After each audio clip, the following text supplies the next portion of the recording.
Hi there and welcome to my lesson 10 from Guitarfingers book 1, and in this lesson we're going to be concentrating on the bass strings. We've already learned the names of these bass strings for D, A and E, and now we're going to look at some fretted notes for each of the bass strings. So on page 9 we can see that we have the notes D, E and F, open string D. The neck diagram says fret 2, so finger 2 for the E and finger 3 for the F. And it's important at the moment to use those fingerings.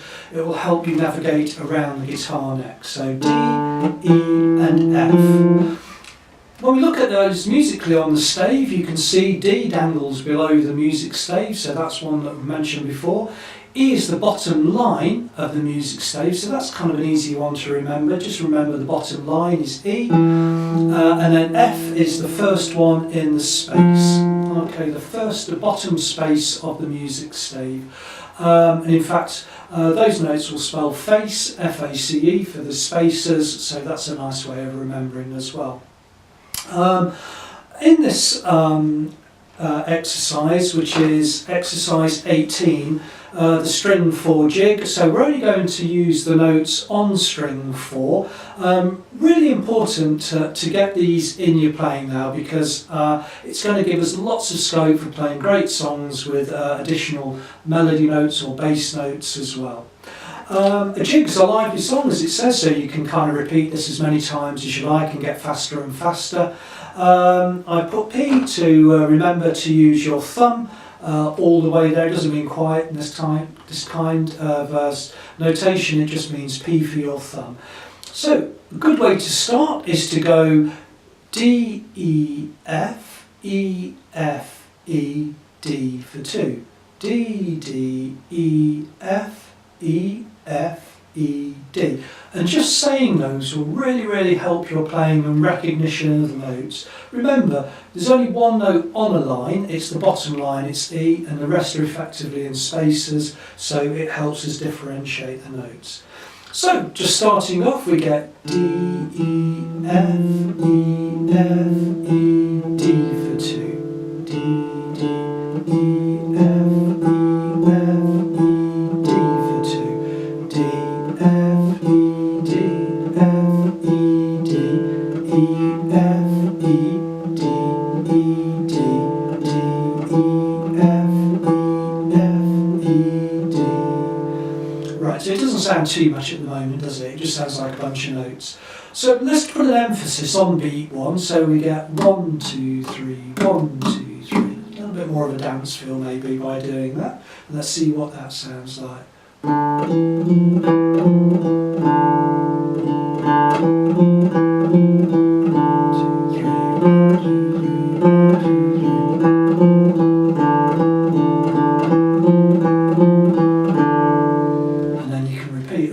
Straight away, just adding that little emphasis on beat 1, we've got that nice jig feeling, a nice dance. 1, 2, 3, 1. Right, so let's have a look at our next exercise, exercise 19, the sad prelude. Okay, so this is part of an arrangement I've done later on of another song, and it just starts us to introduce playing the feeling of it, increasing our bass note playing with a melody line. A tenuto, the little line, either above or below notes, means just to make sure you hold that for its full value.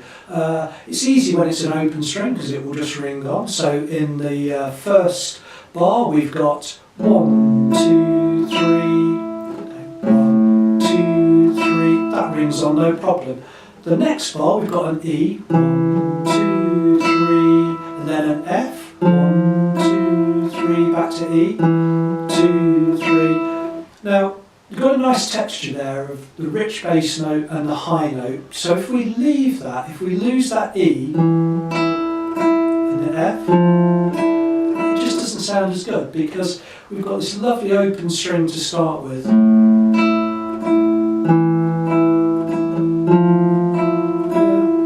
ringing through. We've got to repeat. F, this is bar 8. Then we've got the D's with a high F. So D, open string D, high Fs, fret 1s, string 1, G, F, okay, fret 3, then back to A's, now an E, F, E. You can see there's some little dissonance and clashing in the notes here, which is a nice Spanishy sound feel to it, which I really like. Then at low E, 2 B's. Now we're at bar 14, we've got an E again, C, B, A, C, C, E, E, B. That's our first ending, so we need to go back now all the way back to the beginning and then play through and jump over the second ending to end with the, jump over the first ending and end with the second ending. So I'll do that, I'll play from the beginning, talk us through and then explain what happens again at the end there. So we're doing our second repeat really now. The E's, make sure you hold them down, and the F, A's again. Bar 8 to the D's. G, F.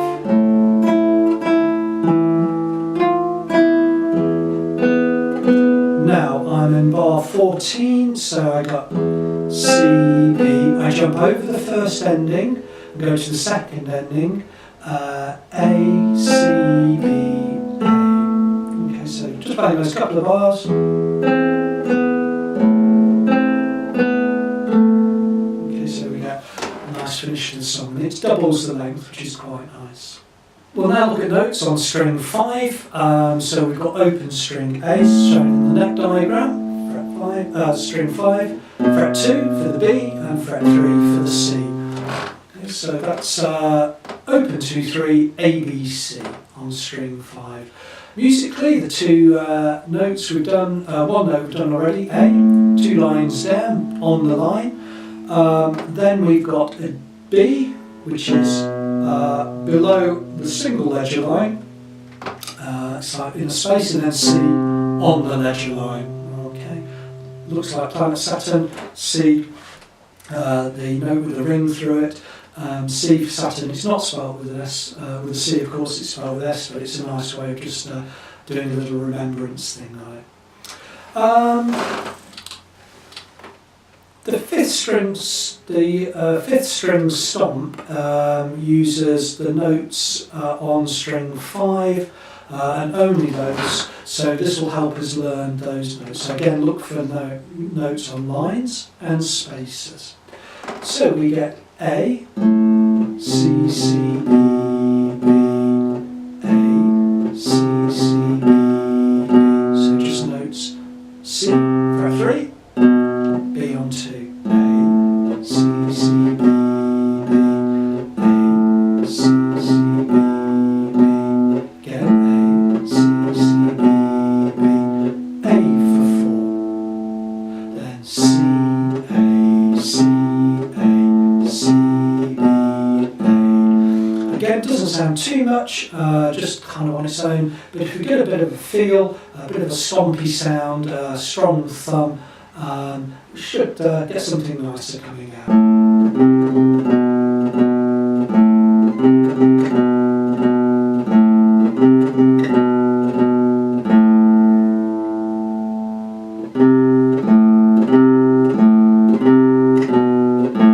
So a good stompy sound to that song.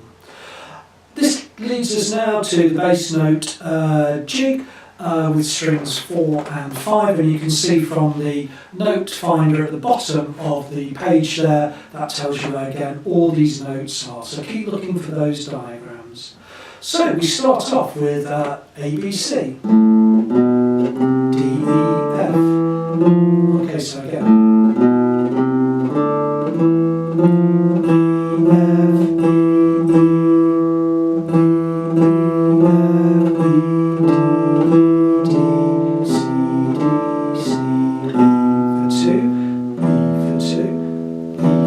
actually we used a low string 6 E here, which is okay.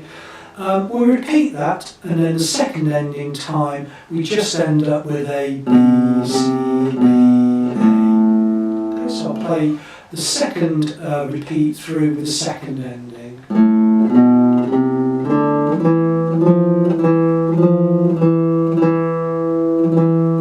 So,